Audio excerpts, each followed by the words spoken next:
오늘 본문은 예수님께서 특정한 사람들을 대상으로 해서 비유로 말씀하시는 내용입니다. 오늘 본문을 통해서 우리에게 주시는 음성이 무엇인가? 우리에게 무엇을 말씀하시는가? 주의 음성 듣는 복된 시간 되길 바랍니다. 오늘 9절을 보면 또 자기를 의롭다고 믿고 다른 사람을 멸시하는 자들에게 이 비유로 말씀하시되, 이렇게 시작을 하고 있어요. 자기를 의롭다고 믿고 그랬습니다. 디카이오스 에이미는 의로운, 옳은, 정직한 하나님의 명령을 지키는 그런 뜻을 가지고 있습니다. 그런데 중요한 것이 뭐냐면 자기를 의롭다고 믿고 그랬어요. 누가 이 사람들을 의롭다고 인정해 주는 것이 아니라 자기들 스스로가 우리는 의롭다라고 믿고 있는 사람들입니다. 그래서 현재 능동태를 쓰고 있어요. 그래서 지속적으로 우리는 의롭다라는 거예요. 우리가 의롭다라고 할 때 우리가 14절에서 이제 말씀을 드릴 수 있겠지만 수동태를 쓰고 있거든요. 누군가가 나를 이 사람은 너는 의로워 이렇게 인정해 주는 것이 정상인데, 이 사람들은 자기들 스스로가 지속적으로 우리는 의로운 사람이다 라고 그렇게 믿고 있다라는 거예요. 그래서 이 믿고 있다라는 말은 페이도라고 하는데, 여기 보면 완료 능동태를 쓰고 있습니다. 그럼 납득시키다, 확신시키다, 설득시키다 하거든요. 그러니까 스스로가 어떻게 한다는 거예요? 나는 의롭다라고 나를 납득시키고 설득하고 있는 거예요. 나는 의로운 사람이야. 나는 의로운 사람이지. 자기 스스로를 자기가 설득하고 있는 거예요. 여러분, 우리가 오늘 본문에서 오늘 우리에게 주시는 말씀이 무엇인가 들어야 됩니다. 예수님께서 비유로 이제 말씀을 시작하고 있어요. 10절을 보면 두 사람이 기도하러 성전에 올라갔다고 말씀하고 있습니다. 하나는 바리새인이요 또 하나는 세리라라고 말씀하고 있어요. 어쩌면 오늘 우리가 이 두 사람 중에 한 사람에 해당할 것입니다. 이 바리새인은 어떤 사람들입니까요? 율법을 중시 여기는 사람들이에요. 그들은 율법을 철저하게 지키겠다라고 다짐을 한 무리들입니다. 그 율법주의라고 해요. 바리새인들을 철저하게 우리가 율법을 지키자. 그러나 이 세리는 대조적으로 어떤 사람들이냐면, 이 세리는 지금 이스라엘이 로마에 압제하여 있단 말이에요. 로마의 식민지라고요. 이 말 그대로 이 세리는 자기 백성에게 세금을 걷어서 로마에 정해진 액수를 갖다가 납부를 합니다. 그렇게 하고 나머지는 어떻게 해요? 자기가 이제 자기 부를 위해서 챙기는 거예요. 그래서 이스라엘 백성들로부터 비난을 받습니다. 죄인 취급을 받아요. 아주 멸시합니다. 바로 그런 사람이 세리인데, 이 두 사람이 기도하러 성전에 올라갔다라고 말씀하고 있어요. 여러분, 기도는요, 그 사람이 어떤 사람인지, 무엇을 추구하는 사람인지, 어떤 믿음의 사람인지가 드러나게 되어 있어요. 여러분의 개인의 기도를 들으면 이 사람이 어떤 믿음의 사람이구나, 어떤 신앙생활을 하고 있는 사람인지 그것을 우리가 알 수가 있다고요. 오늘 말씀을 통해서 여러분은 어떤 사람인지 여러분 자신을 발견하게 되길 바라고요. 주님께서 여러분에게 주시는 주님의 음성을 들을 수 있길 바랍니다. 오늘 기도하는데 두 사람이 기도하러 올라갔는데, 바리새인은 어떤 태도와 기도의 내용을 가지고 하나님 앞에 나아갔느냐라고 하는 것이 11절, 12절 말씀이 나타나 있습니다. 자, 무엇을 근거로 해서 이 사람들은 자기들을 의롭다라고 말하고 있을까? 기도에 나타나 있습니다. 11절 보겠습니다. 세일은 서서 따로 기도하여 이르되 하나님이여, 나는 다른 사람들 곧 토색, 불에 가는 자들과 같지 아니하고 이 세리와도 같지 아니함을 감사하나이다. 이 바리새인은 세리와 같이 서서 기도하는 것이 아니라 따로 서서 기도했다고 말씀하고 있어요. 어쩌면은 이 세리와 가까이 하기 싫은 마음이 있었을지 몰라요. 왜? 이 세리는 죄인과 같은 사람들이니까, 자기 백성의 죄인이니까 그런 이유가 있을 수 있어요. 그리고 바리새인이 기도한 것은 아마도 안뜰에서, 성전의 안뜰에서 기도했을 거라고 봐요. 그리고 이 세리는 이방인들이 드나들 수 있는 바깥뜰에서 아마 기도하지 않았는가 이렇게 생각이 되는데요. 어쨌든 간에 이 바리새인은 어떻게 기도를 시작하고 있냐면 감사의 기도를 하고 있어요. 무엇을 감사합니까? 나는 다른 사람들 곧 토색, 남의 것을 강제로 빼앗고 강탈을 하고 그렇게 못된 짓을 하는 그런 사람과 같지 않고, 두 번째는 불의를 행하는 사람과 같지 않고, 세 번째는 간음하는 자들과 같지 않음을 감사하다는 거예요. 그리고 더 나아가서 뭡니까? 이 세리와도 같지 않음을 감사하나이다. 그러니까는 네 부류의 사람들을 비교하면서 하나님 앞에 감사의 기도를 하고 있습니다. 문제가 될까요? 두 번째는 12절을 보면 나는 일에 2번씩, 그러니까 일에 2번 하면 월요일과 목요일을 아마 들 수 있습니다. 왜냐하면 모세가 시내산에 올라간 날과 내려온 날을 기억하면서 이스라엘 사람들, 이 바리새인들은 기도하고 있었던 것 같아요. 일에 2번씩 뭘 합니까? 금식 기도를 합니다. 그리고 소득의 11조를 드리나이다. 철저하게 이 사람들은 11조 생활을 하고 금식을 일주일에 2번씩 하고, 율법에는 대속죄일에 금식할 것을 명령하고 있습니다. 그런데 율법에 명령한 것보다 더 뭡니까? 이들은 금식하고 있다는 거예요. 그런 열정을 가진 사람들이에요. 우리가 정말로 하나님의 말씀대로 우리가 율법을 지키자, 이런 굳은 의지와 열정을 가지고 믿음 생활하고 있는 사람들입니다. 잘하고 있다, 못하고 있다. 두 번째는 세리의 태도와 기도 내용입니다. 13절 보겠습니다. 세리는 멀리 서서 감히 눈을 들어 하늘을 쳐다보지도 못하고, 세리는 멀리 서서, 그러니까 바깥뜰에 있었던 것 같아요. 감히 성소 가까이 나갈 수가 없어. 지금 우리가 교회로 말하면 어디예요? 맨 저 뒷자리, 감히 맨 앞자리에 나오지를 못해. 여러분, 그래서 안 나오는 거죠? 감히 눈을 들어 하늘을 쳐다보지도 못하고 그랬습니다. 우리는 눈을 감고 일반적으로 기도하는 것이 익숙해져 있습니다. 그러나 이스라엘 사람들은 눈을 뜨고 기도한다고요. 하늘을 바라보면서 기도합니다. 두 손을 높이 들고 기도합니다. 그런데 이 세리는 눈을 들어 하늘을 쳐다볼 수가 없어. 왜요? 너무 부끄럽고 죄송하고 나는 자격이 안 된다는 거. 얼마나 지은 죄가 큰지 그는 이어서 이렇게 기도하고 있습니다. 다만 가슴을 치며 이르되 하나님이여 불쌍히 여기소서 나는 죄인으로소이다 하였느니라. 가슴을 치며, 여러분 언제 가슴을 칩니까? 우리가 어느 때 가슴을 쳐요? 내가 온통하고 분한 것을 참을 때, 이러면 두 번째는 어느 때예요? 내 죄가 너무나도, 내가 너무나도 큰 잘못을, 그 죄책감에 자기의 가슴을 칩니다. 내가 죽일 놈입니다. 내가 정말 잘못했습니다.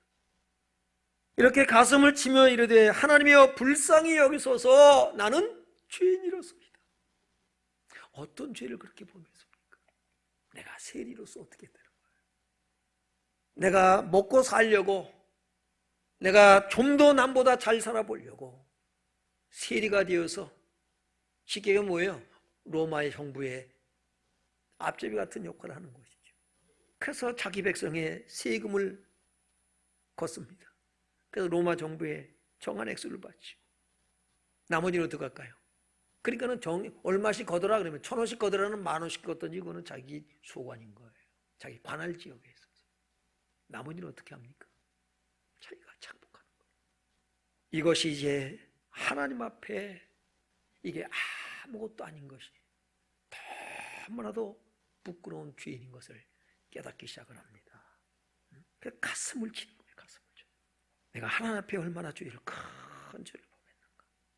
그러면서 하나님 앞에 긍휼을 구합니다. 여러분 누가 더 큰 죄를 짓고 살았어요? 바리새인입니까?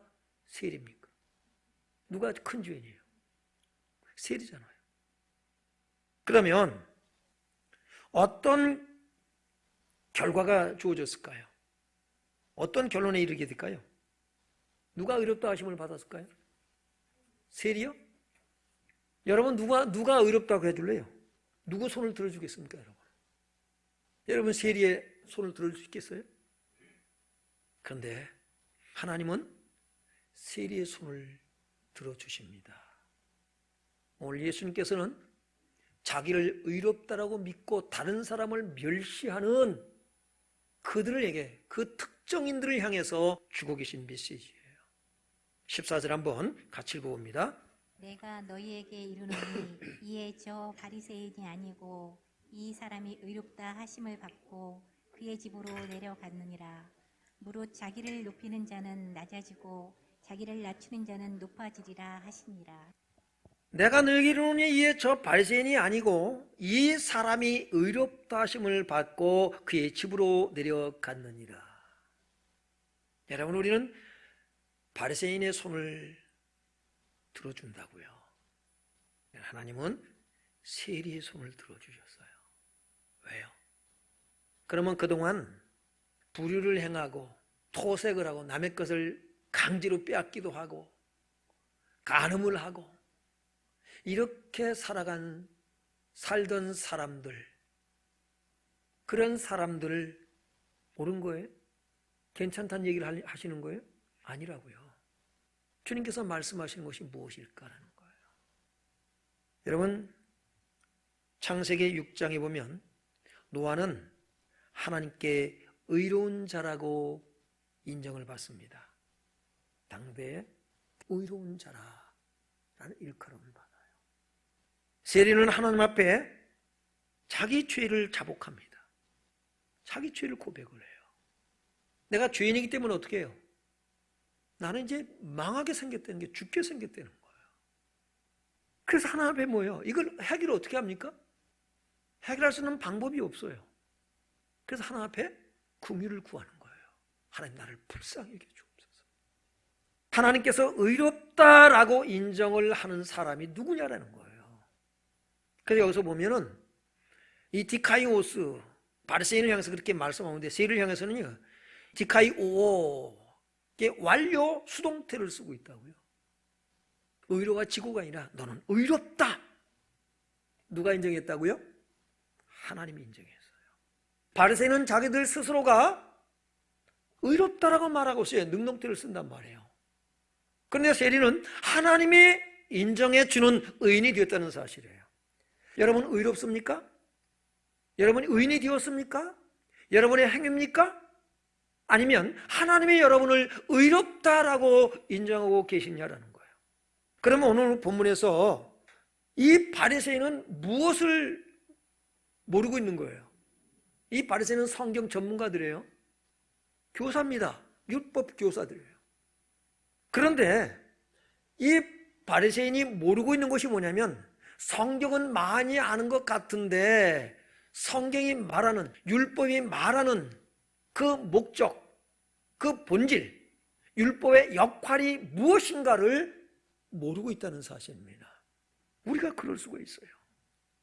이 세리는 긍휼함을 받고 의롭다는 인정함을 받고 집으로 돌아갔습니다. 자, 이제 이 세리는 어떻게 살까요? 어떻게 살까요? 세금을 어떻게 해요? 자기 백성에게 정해진 액수만큼만 세금을 징수하는 것이 아니라 어떻게 합니까? 이제 정해진 것만 하는 거예요. 많이 그 과다하게 하는 것이 아니라 정해진 것만 하든지, 아니면 내가 이제 세리 노릇은 이제 그만하겠다. 직업을 바꾸겠다. 오늘 본문에는 직업을 바꿨다는 얘기가 없어요. 그렇다면 어떻게 했을까? 이제 정직하게 세금을 부과했을 것이다 라고 하는 거예요.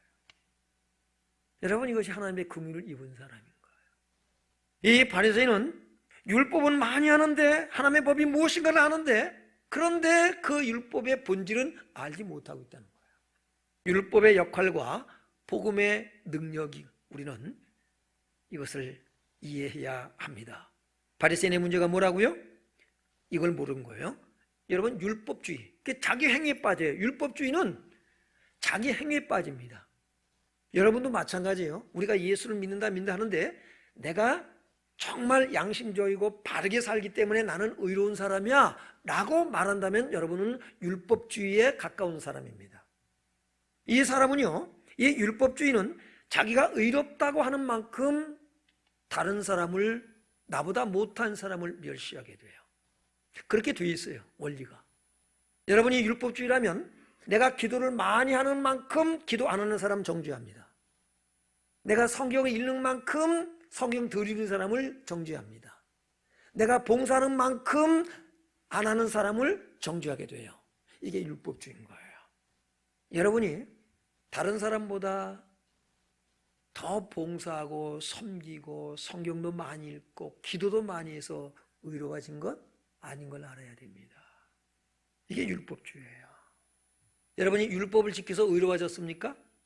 율법을 바꿔서 말하면 여러분이 의로워졌기 때문에 율법을 범할 이유가 없습니까? 우리가 그러잖아요. 성악설, 성선설. 죄를 지어서 죄인이냐, 죄인이라서 죄를 지느냐. 죄를 지어서 죄인이에요? 죄인이라서 죄를 져요. 아담은 죄를 지어서 죄인이 됐어요. 우리는 죄인이라서 죄를 범해요. 우리가 선을 행해서 의인입니까? 의인이라서 죄를 범할 이유가 없는 것입니까? 라고 하는 거예요. 이게 율법과 복음의 차이인 것입니다. 율법의 역할이 무엇인가를 알아야 돼요. 로마서 3장 19절 20절 보니까 우리가 알거니와 무릇 율법이 말하는 바는 율법 아래 있는 자들에게 말하는 것이니 이는 모든 입을 막고 온 세상으로 하나님의 심판 아래 있게 하려 함이라. 여러분, 온 세상이 다 어디에? 율법 아래, 심판 아래에 있어요. 예외가 없어요. 그럼 하나님께서 율법을 주신 목적이 어디 있느냐? 이유가 뭐냐는 거예요. 율법이 하는 역할이 뭐냐? 20절에 보면은 그러므로 율법의 행위로 그의 앞에 의롭다 하심을 얻을 육체가 없나니. 그런데 내가 율법을 지켜서 나는 의롭다라고 하는 사람들이 어디까지 가는 줄 아세요? 다른 사람을 정죄할 뿐만 아니라 다른 사람을 멸시하고 천대시하는 것뿐만 아니라 예수님까지 죽이는 거예요. 그렇게 되어 있어요.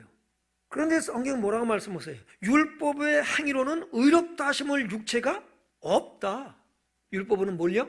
죄를 깨닫는 거예요. 율법은 죄를 깨닫게 하는 것이 율법의 역할이에요. 율법에게 주어진 사명이 그거예요. 죄를 깨닫게 하는 거예요. 율법이 있기 전에는 우리가 죄를 죄로 여기지 않아요. 죄가 뭔지도 몰라. 근데 율법을 주신 건 뭐냐면, 야, 너 죄인이야 라는 것을 일깨워 주기 위해서 율법을 주신 거예요. 율법이 있기 전에도 죄가 있다 없다? 죄가 있어요. 그런데 죄를 죄로 여기지 않았어요. 왜? 모르니까. 여러분이 예수 믿기 전에는 죄로 여기지 않았던 것들이 예수 믿고 나니까 성경을 보니까 아이고 죄가 왜 이렇게 많아. 예수 믿기 전에 여러분이 우상 숭배하는 게 죄였던가요? 아니었어요. 그런데 예수 믿고 나서 성경을 보니까 우상 숭배가 죄네? 죄를 깨닫게 하신 거예요. 너 죄인이야? 이걸 깨닫게 하신 거예요. 이게 율법인 거예요. 인간의 행위로 율법을 지킬 수 있다 없다? 없어요. 지킬 수가 없어요. 그래서 갈라디아서 3장 23절 25절에 보면 이같이 율법이 우리를 그리스도께로 인도하는 초등교서가 되어 우리로 하여금 믿음으로 말미암아 의롭다함을 얻게 하려 함이라. 23절에 보면 믿음이 오기 전에 우리는 율법 아래에 매인바 되었다라고 말씀하고 있어요. 믿음이 오기 전에 우리는 율법 아래에 매인바 되고 그랬어요. 계시될 믿음이 때까지 갇혔느니라. 율법에 갇혀 있었단 말이에요. 율법이 가둬놓은 거예요. 너희는 뭐 다 뭐야? 너희는 다 죄인이야. 이렇게 가둬놓은 거예요. 언제까지? 믿음이 오기까지. 다시 말해서 뭐예요? 예수 그리스도 복된 소식이 오시기까지, 예수님께서 오시기까지 뭐예요? 가둬놓은 거예요. 그러니까 구약시대는 어떻게 했습니까? 여기에 갇혀서 다 뭐 했어요? 오실 메시아를 바라보는 거예요. 메시아가 오셔서 우리를 이 율법 가운데서, 이 율법 아래에서 갇힌 우리를 해방시킬 거야. 자유케 하실 거야. 우리를 구원해내실 거야. 이 죄에서 우리를 구원해내실 거야. 이렇게 믿는 믿음으로 구약시대 때는 구원받고 살았던 거예요. 그래서 우리가 24절에 이같이 율법이 우리를 그리스도께로 인도하는 뭐가 됐다고요? 초등교사. 그러니까 율법 아래 있으면 너 여기 있으면 그냥 머물러 있으면 죽는다. 메시아가 오실 때까지 내가 너희를 가둬놓을 거야. 그러니까 메시아가 오시면 그분께로 가야 돼. 그래서 뭡니까? 율법이 우리의 손을 잡고 누구한테 간다고요? 예수님께로 데리고 가는 거예요. 너희 내 아래에 있으면은 너희 죽어 다. 내 심판 아래 있는 거야. 그러니까는 나는 예수님 오실 때까지 내가 너희를 가두는데 예수님 오시면 너희 다 그분이 너희를 다 자유케 할 거야. 그래서 초등교사가 되어 우리로 하여금 믿음으로 말미암아 의롭다함을 얻게 하려 함이라. 25절에 믿음이 오는 후로는 우리가 초등교사 아래 있을 필요가 있다 없다? 여러분 율법 아래 살지 않길 바랍니다. 율법으로 살지 말라 이 말이에요.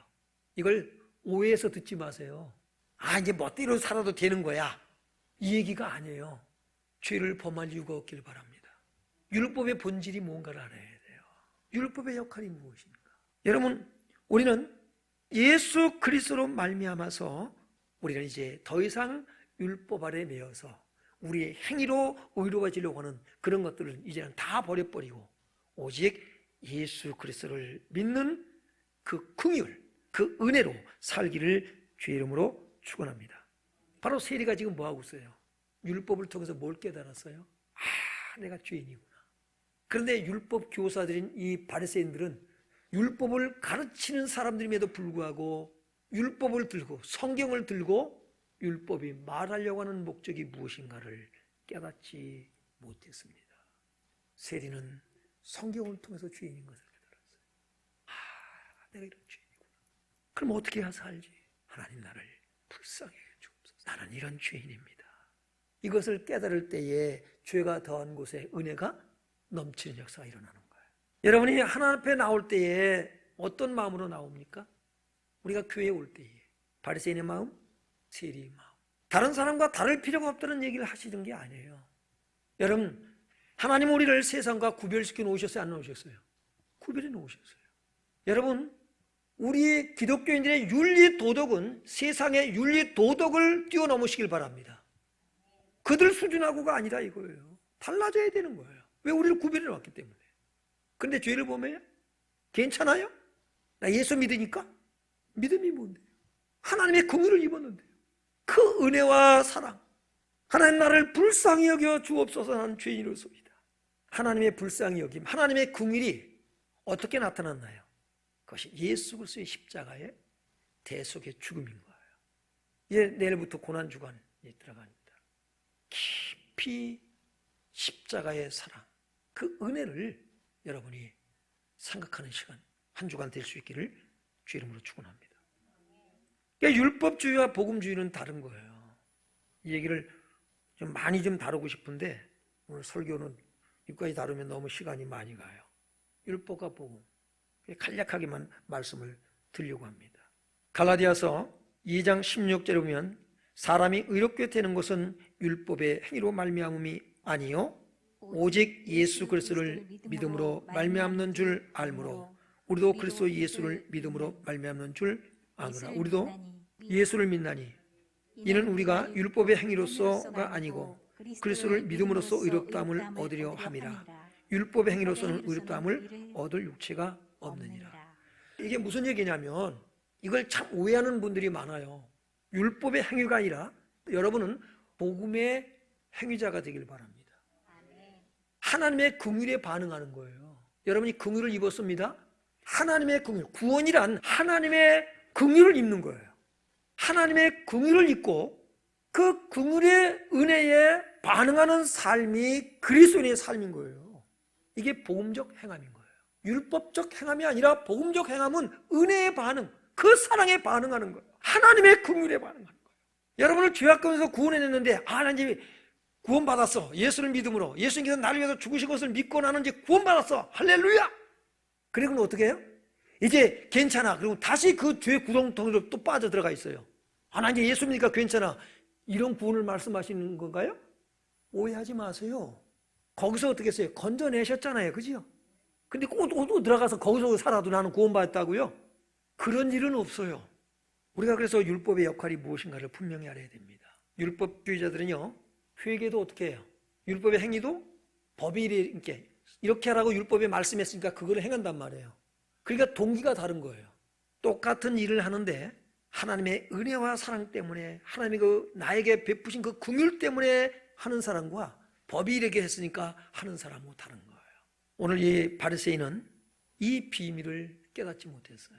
로마서 9장 30절로 33절에 보면 그런즉 우리가 무슨 말을 하리요 의를 따르지 아니한 이방인들이 의를 얻었으니 곧 믿음에서 난 의요 의의 법을 따라간 이스라엘은 율법에 이르지 못하였으니 어찌 그리하냐 이는 그들이 믿음을 의지하지 않고 행위를 의지함이라 부딪힐 돌에 부딪혔느니라. 의의 법을 따라간 이스라엘은 율법에 이르지 못했다 그랬어요. 어째서요? 믿음을 의지하지 않았다는 거예요. 믿음. 그는 예수님의 대속의 죽음. 여러분, 주님만이 우리를 자유케 하시는 거예요. 하나님의 긍휼. 그래, 내가 너를 불쌍히 여기노라. 내가 네 죄를 사하노라. 그냥 말로요? 아니라 이 말이죠. 하나님이 대가를 지불하셨어요. 그것이 독생자 예수 그리스도의 십자가의 죽음인 거예요. 그래, 내가 네 죄를 사하기 위해서 내가 내 아들을 희생시키마. 그 사랑이 나를, 그 긍휼이 나를 여러분 의롭다라고 인정하시는 줄로 믿습니다. 그 은혜에 반응하며 살아가는 게 그리스도이다. 이 은혜가 있길 바랍니다. 그래서 바리새인이 여러분 율법에 이르지 못했다라고 말씀하고 있어요. 그래서 우리는 두 번째 뭘 생각하냐면 이제 율법의 역할, 복음의 능력인 거예요. 복음의 능력. 마태복음 9장 13절에 보면 너희는 가서 내가 긍휼을 원하고 제사를 원하지 아니하노라 하신 뜻이 무엇인지 배우라. 나는 의인을 부르러 온 것이 아니요 죄인을 부르러 왔노라 하시니라.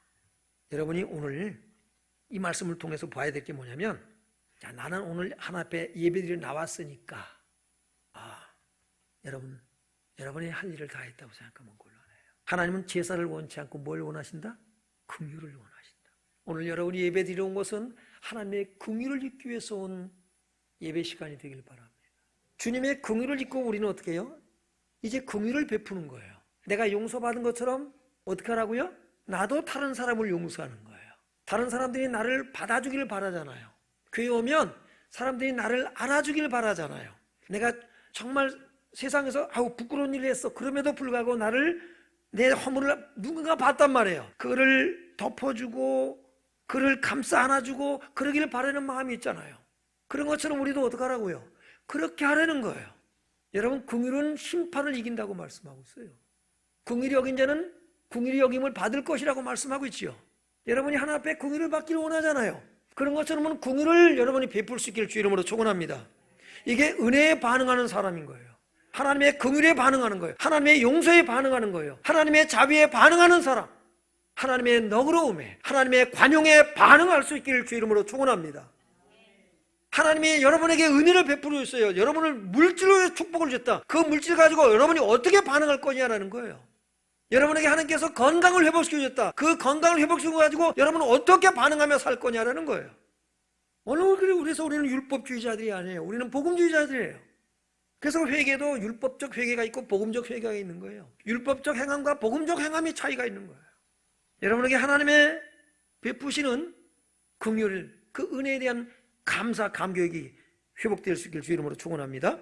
로마서 8장 1절로 2절에 보면 그러므로 그랬잖아요. 그러므로 이제 그리스도 예수 안에 있는 자에게는 결코 정죄함이 없나니. 예수 안에 있는 자에게는 정죄함이 없어요. 주님 안에 거하길 바랍니다. 아멘. 여러분이 주님 안에 거해야 돼요. 나 예수 믿어가 아니고 예수 안에 좀 머물세요. 여러분이 믿는다고 할 때 그럼 나는 예수님 안에 있는가? 하나님이 베푸신 그 긍휼 안에 들어가는 거예요. 그런 자는 결코 정죄함이 없어요. 이는 그리스도 예수 안에 있는 생명의 성령의 법이 죄와 사망의 법에서 너를 어떻게 했다고요? 해방하였습니다. 진리를 알지니 진리가 너희를 자유케 하리라. 아멘. 자유가 있어요. 그런데 육체의 귀로 삼지 마세요. 고린도서 3장 17절에 보면은 주는 영이시니 주의 영이 계신 곳에는 뭐가 있다고 그랬어요? 자유가 있느니라. 자유가 있느니라. 여러분이 자유가 있느냐? 엘리오 델로스라고 하거든요.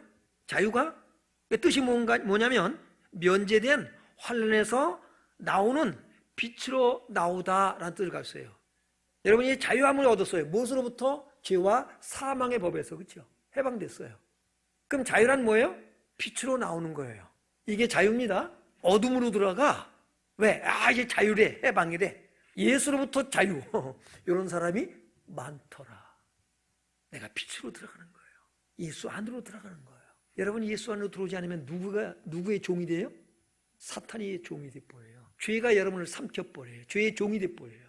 갈라디아서 5장 18절에 보면은 너희가 만일 성령의 인도하시는 바가 되면, 그렇습니다. 이제 성령의 인도하심 받기를 바랍니다. 아멘. 성령의 인도함 받는 거예요. 성령 우리를 어디로 인도한다? 진리 가운데로. 율법 아래 있지 아니하니라. 22절에요. 오직 성령의 열매는 사랑과 희락과 화평과 오르참과 자비와 양성과 충성과 온유와 절제니 이 같은 것을 금할 법이 없느니라. 성령의 열매 맺기를 바랍니다. 아멘. 여러분이 맺는 거 아니에요. 여러분이 예수 안에, 주님 은혜 안에 머물러 있으면 성령께서 여러분에게 이 열매가 맺어지게 하시는 거예요. 아멘. 아멘? 아멘. 그게 얼마나 행복해요.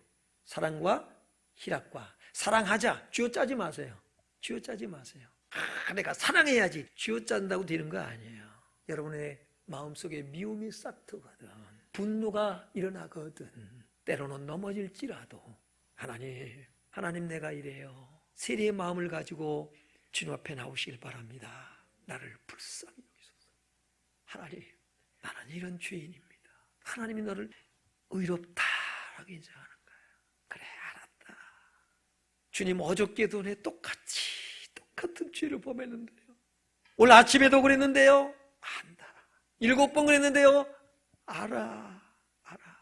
하나님의 사랑이, 하나님의 용서와 긍휼이 우리가 실수하고 넘어지는 죄와 허물보다 큰 줄로 믿습니다. 그래서 우리가 살아가는 거예요. 그래서 감사하는 거예요. 그래서 우리는 은혜에 반응하며 살아갈 수밖에 없어요. 그 다음 보겠습니다. 24절이요. 그리스도 예수에서는 육체와 함께 그 정욕과 탐심을 십자가에 못 박았느니라. 아멘. 못 박았는데 또 주님 앞에 나오시기 바랍니다. 하나님, 내가 못 박았는데 또 내가 이러네요. 하나님, 나를 불쌍히 해주옵소서. 여러분, 이제 그 은혜가 우리 안에, 그래서 주님의 그 긍휼, 그 사랑이 우리 안에 임하고 우리가 주님과의 관계가 회복이 되어지고, 그러면 이제 어떤 고백이 나올까요? 고린도전서 15장 9절 봅니다. 나는 사도 중에 가장 작은 자라. 나는 하나님의 교회를 박해하였으므로 사도라 칭함을 받기를 감당하지 못할 자니라.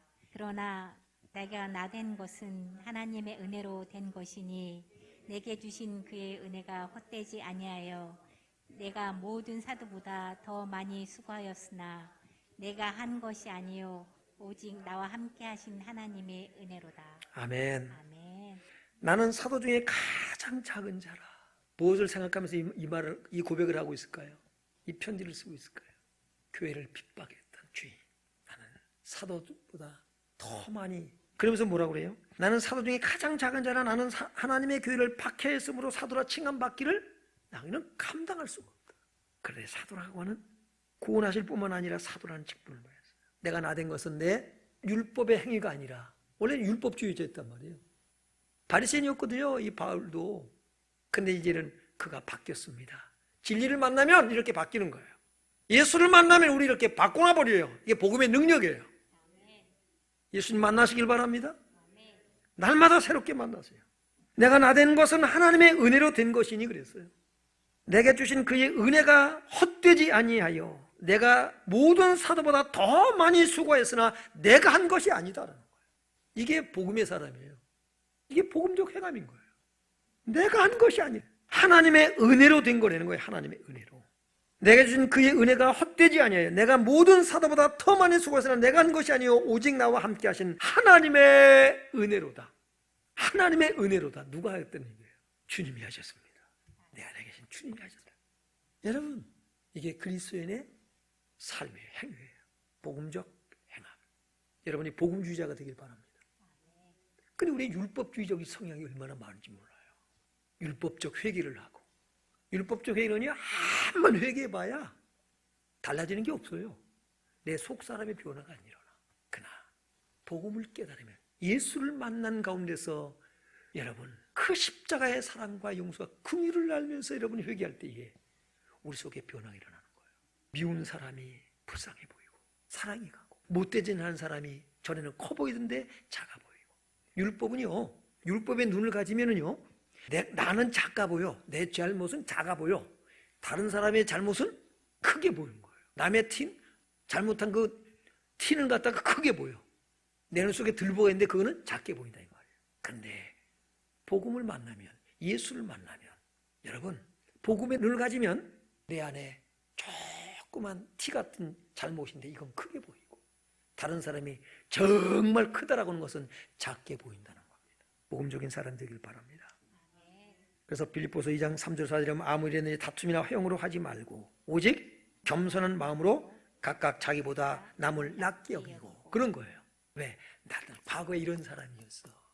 그래서 남을 나보다 낮게 여기는 거예요. 이게 바울이었고요. 이제 세리가 그렇게 살 거라 이 말이에요. 자기를 낮춘 자는 높아질 것이지만 자기를 높인 자는 낮아질 거라고 예수님 말씀하시잖아요. 그래서 각각 남을 낮게 여기고 자기 일을 돌볼 뿐더러 또한 각각 다른 사람의 일을 돌보아 나의 기쁨을 충만하게 하라. 네. 결론적으로 하나님의 긍휼의 은혜 안에서 다른 사람을 나보다 낮게 여기는 겸손한 믿음의 삶을 살아가는 성도님들 되시길 주님의 이름으로 축원드립니다.